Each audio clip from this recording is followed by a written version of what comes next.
Isend ko lang kasi dito po tayo sa kabila. Opo. Dito. Death certificate po ng father ko. Nakaraan po yung marriage contract naman po nila. Ayun po sa bagong building.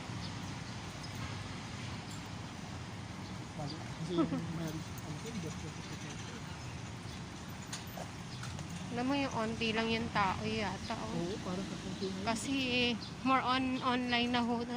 More online na. Pero pagka may walk-in naman ho, ini-screen naman po nila. Ini-screen. Opo. Bakit may harang? Bakit may harang? Sarado yata. Walang guard. Kasi dito yung counter. So kaya ngayon nanibago nila yung PSA pila.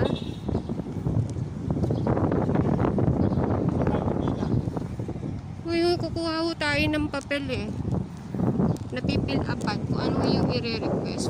Request form. Opo. Dito yata. Ito na po yata yun.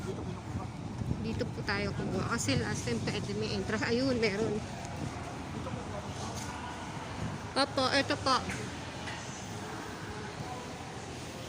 Senum, ito marriage po. Ito po. Death. Sa death naman ang request ko. Ilang copy po ba, sir? Isang tao, isang copy.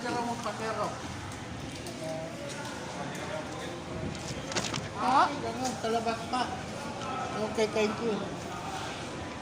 Ano po kailangan na document para ho mag-request? May appointment ba kayo? Hindi ho. National ID. Apo, meron po yung So, tanong ko lang national ID. Thank you po. Wala na national ID. Pag walang national ID, hindi tayo i-assess with online appointment ang kailangan. So, medyo kahit paano mapalit tayo. Kaya, request na tayo habang ngayon dito na para ma-release agad makuha agad.